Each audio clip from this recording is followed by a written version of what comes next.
Micro finance കേസുമായി ബന്ധപ്പെട്ട് 2020 June 23-ന് crime branch സംഘത്തിന് മുന്നിൽ ഹാജരായതിന് തൊട്ടടുത്ത ദിവസമാണ് കെ മഹേശൻ ജീവനൊടുക്കിയത്.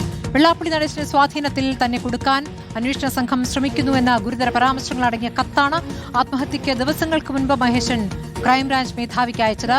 ക്രൈംബ്രാഞ്ച് ഇൻസ്പെക്ടർ അടക്കം ഉദ്യോഗസ്ഥരുടെ പേരെടുത്തു പറയുന്ന കത്തിന്റെ പകർപ്പ് റിപ്പോർട്ടർ ഇപ്പോൾ പുറത്തുവിടുകയാണ്. വിവരങ്ങളുമായി ഈ വാർത്ത കണ്ടെത്തിയ അനിൽ ഇമാനുവലിലേക്കാണ്. അനിൽ, ഇപ്പോൾ ഈ ആത്മഹത്യാക്കുറിപ്പിൽ പറയുന്ന കാര്യങ്ങൾ എന്താണ് മഹേഷിന്റെ മരണത്തിന് കാരണമെന്ന് തെളിയിക്കുന്ന ചില കാര്യങ്ങൾ ഈ കത്തിലുണ്ട്. അത് കത്തുകൂടാതെയുള്ള വേറെ തെളിവുകൾ പുറത്തു വന്നിട്ടുണ്ട്. എന്താണ് ഈ കത്തിന്റെ പകർപ്പിൽ നമുക്ക് ലഭിക്കുന്ന വിവരങ്ങൾ? സ്മൃതി, ഏറ്റവും പ്രധാനപ്പെട്ട കാര്യം ഇതിൽ മൈക്രോ ഫിനാൻസ് വായ്പാ തട്ടിപ്പുമായി ബന്ധപ്പെട്ട കേസുകളാണ് കെ മഹേശനെ ആത്മഹത്യയിലേക്ക്, ജീവനെടുക്കുന്നതിലേക്ക് നയിച്ചത് എന്നുള്ള കാര്യം നമുക്ക് എല്ലാവർക്കും അറിയാം.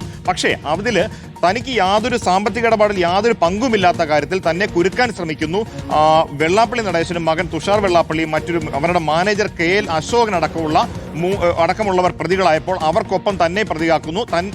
പിന്നീട് തന്നെ മാത്രം എല്ലാ ക്രൈംബ്രാഞ്ചിന്റെ വിവിധ ഓഫീസുകളിലേക്ക് വിളിച്ചു വരുത്തി മൊഴി രേഖപ്പെടുത്തുന്നു. അതിനുശേഷം അദ്ദേഹത്തിന്റെ മരണത്തിന് ഏതാണ്ട് 2 ആഴ്ച മുൻപ് 2020 ജൂൺ 8-ന് അദ്ദേഹത്തെ വിളിച്ചു വരുത്തി ക്രൈംബ്രാഞ്ച് സംഘം മൊഴിയെടുക്കുന്നുണ്ട്. അന്നാണ് ആ മൊഴിയെടുപ്പിന് ശേഷം തിരിച്ചെത്തിയ ശേഷം അദ്ദേഹം ക്രൈംബ്രാഞ്ച് മേധാവിയായിരുന്ന ടോമിൻ തച്ചക്കരിക്ക് കത്തെഴുതുകയാണ്. അതിൽ അദ്ദേഹം പ്രധാനമായും പറയുന്ന കാര്യം ഇതാണ്.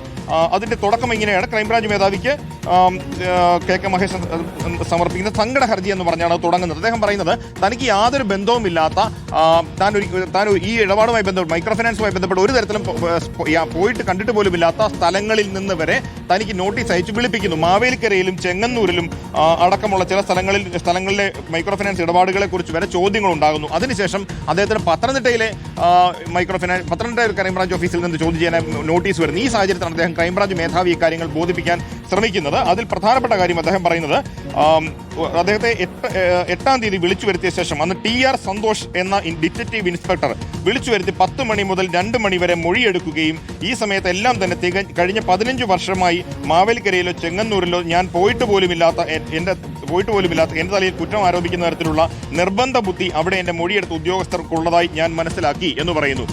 എന്ന് വെച്ചാൽ അദ്ദേഹം നൽകിയ മൊഴിയിൽ കൂട്ടിച്ചേർക്കലുകൾ ആവശ്യപ്പെട്ട് അദ്ദേഹത്തിനാണ് ഇതിനെല്ലാം ഉത്തരവാദിത്വം എന്ന തരത്തിൽ അദ്ദേഹം മൊഴി നൽകാൻ അദ്ദേഹം നിർബന്ധിക്കുകയാണ് എന്ന് പറഞ്ഞുകൊണ്ടാണ് കെ മഹേശൻ ഈ കത്തെഴുതുന്നത്. അതായത് ഈ ചോദ്യങ്ങൾ എവിടെയും വെള്ളാപ്പള്ളിയെ കുരുക്കുന്ന ചോദ്യങ്ങൾ ഉണ്ടായിട്ടില്ല. ഈ ആരോപണം മുഴുവൻ മഹേഷിന്റെ തലയിൽ കെട്ടിവെക്കാനുള്ള ശ്രമം ആണ് വെള്ളാപ്പള്ളി നടത്തിയത് എന്നാണോ ഈ കത്തിലുള്ളത്?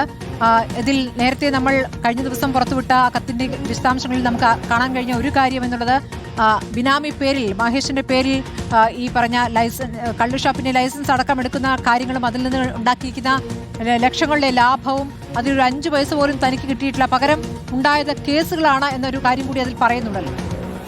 അതെ, പ്രധാനമായിട്ട് അതാണ് സ്മൃതി. അതാണ് ഇവരുടെ ഒരു മോഡസ് ഓപ്പറാൻഡി എന്ന് പറഞ്ഞാൽ അങ്ങനെയാണെന്ന് നമുക്ക് മനസ്സിലാക്കാം ഈ രേഖകളിലൂടെ എല്ലാം കടന്നു പോകുമ്പോൾ. കാരണം കെ മഹേശൻ എന്ന കണിച്ചുകുളങ്ങര യൂണിയൻ സെക്രട്ടറിയെ മുന്നിൽ നിർത്തിക്കൊണ്ട് കഴിഞ്ഞ 3.5 പതിറ്റാണ്ടോളമായി ഈ വെള്ളാപ്പള്ളി നടേശനും കൂട്ടരും ഈ ഇടപാടുകളെല്ലാം ഈ ക്രമവിരുദ്ധമായ ഏർപ്പാടുകളെല്ലാം നടത്തിക്കൊണ്ടിരിക്കുകയായിരുന്നു. അതിനൊടുവിലാണ് അവർ പ്രതിയാകുമെന്ന് വന്നപ്പോൾ ആ കുറ്റമെല്ലാം ഇദ്ദേഹത്തിന്റെ തലയിലേക്ക് ചാരാൻ ശ്രമിക്കുന്നു എന്നുള്ളതാണ് അദ്ദേഹം ബോധ്യപ്പെടുത്തുന്നത്. ഞാൻ നേരത്തെ പറഞ്ഞു വന്ന ഈ കാര്യം ബോധിപ്പിച്ച് ക്രൈംബ്രാഞ്ച് മേധാവിക്ക് കത്തെഴുതിയ ശേഷവും വീണ്ടും ഏതാണ്ട് 2 ആഴ്ച ശേഷം ജൂൺ 23-ന് കെ മഹേശനെ വിളിപ്പിക്കുന്നുണ്ട്.